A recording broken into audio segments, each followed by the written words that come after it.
From a quite long distance away, along with everyone in Ashraf, we say hello to Khar and her dear guest, Dr. Wيدال, dear Amparo and dear Gloria.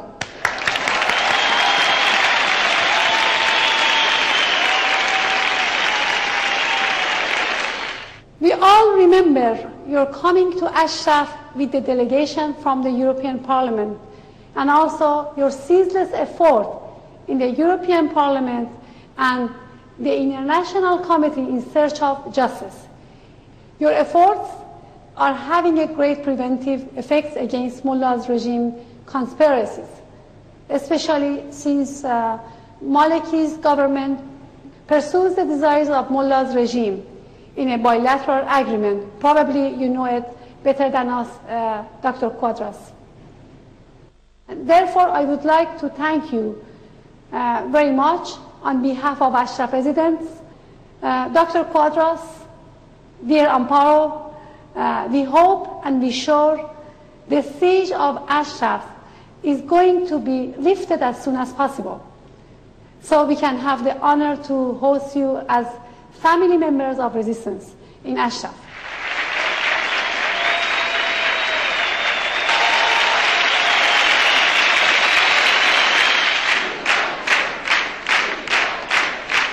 آقای ويدال و خانم ويدال و خانم مریم سلام.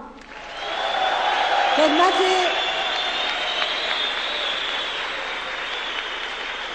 آقای ويدال و خانم ويدال و گلوریای عزیز، امیدواریم که به زودی شما رو حضوری در اشرف در کنار خودمون داشته باشیم.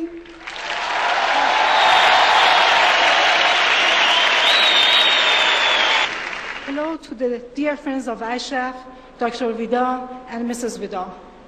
We are very happy to talk to you. I would like to take this opportunity to thank you and for your friendship and everything you have done for us. Even though I know you are aware of the situation, I will try to give you a very short report on some of the issues. One, the concern over the security and protection of Ashraf is the most important issue for us. In the last 2 years, the Iraqi forces have showed that they neither have the will nor the competence to protect Ashraf. The insecurity in Ashraf and the threats against it constantly continue, especially after July 2nd, 2010, when the U.S. forces and consequently the monitoring team of UNAMI left Ashraf. Iraqi forces have felt that they have free hand to harass the residents.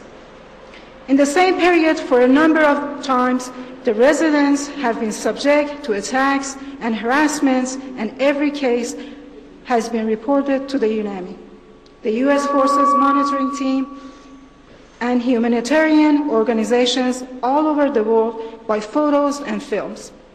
In the month of October alone, 28 Ashraf residents were injured.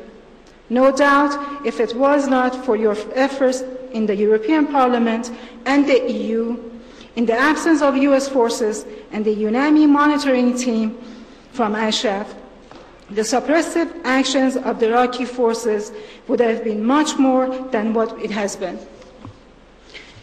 We absolutely agree with the suggested solution of ISJ under your guidelines that has asked for U.S. forces and the monitoring team of the UNAMI to be stationed in Ashraf and to guarantee the protection of the residents and to have the same treatment standards of before 2009 when the U.S. forces were in charge of protection. ISJ has also asked that the Iraqi forces, which are the main party in the implementing suppressive acts against Ashraf residents, be removed to the compound and buildings outside of Ashraf, which was handed over to the Iraqis by the residents as a gift for this purpose. Two, the second issue is the 9-month psychological torture of Ashraf. Since last February, the Iranian regime, with complete support of the Iraqi government and Iraqi army, have brought the elements of the Ministry of Intelligence under the cover of families to Ashraf's gate and south fence. They are using very profane language, which could only be found in the mullah's regime's culture, against the residents to harass them 24 hours a day by using 100 powerful loudspeakers. The mullah's regime's goal, and also Maliki's government's goal, from these vicious and unprecedented actions is to prepare the ground for violence and attacks on Ashraf. The 24-hour psychological torture even covers the Ashraf hospital because the elements of Iranian regime are located next to the hospital, depriving the patients from rest and calm.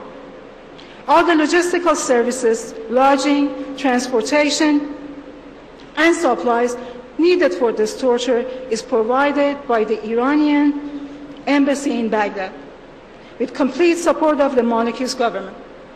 The Iraqi forces and soldiers who were supposed to be here for the protection of Ashraf are providing all the services for these elements. Unfortunately, UNAMI and the US forces are not taking any serious action in this regard. 3, the next issue is the unjust and unlawful siege of Ashraf, which has already taken 22 months. Based on tables that will be provided to the representatives of UNAMI and the US forces and diplomatic community in Baghdad, the access to life necessities have been either zero or close to zero compared to the same in 2008. For example, they have not permitted the entry of any food preparation facility, also the entry of parts for water systems, generators, and vehicles have all been zero compared to year 2008. As the electrical items and other maintenance supplies, only 27% have been allowed in. Only about 1% of basic construction items have entered Ashraf, and none of items for maintenance of buildings. Over the past 22 months, no items have been allowed in for repairing buildings. Many appliances in Ashraf are broken down as the entry of spare parts have been prevented. We have not been able to repair them and they are mostly out of order. You may not believe, but among the banned items are paper, light bulbs, clothes, and many ordinary items like water hoses. Gasoline is not permitted to enter Ashraf, and under such conditions, even bicycles that people use for transportation are not permitted and are sent back. This is why the government of Maliki has banned the residents from any job or occupation to make their living for the past 22 months and does not allow them to sell the goods they have produced, including the pre-made housing.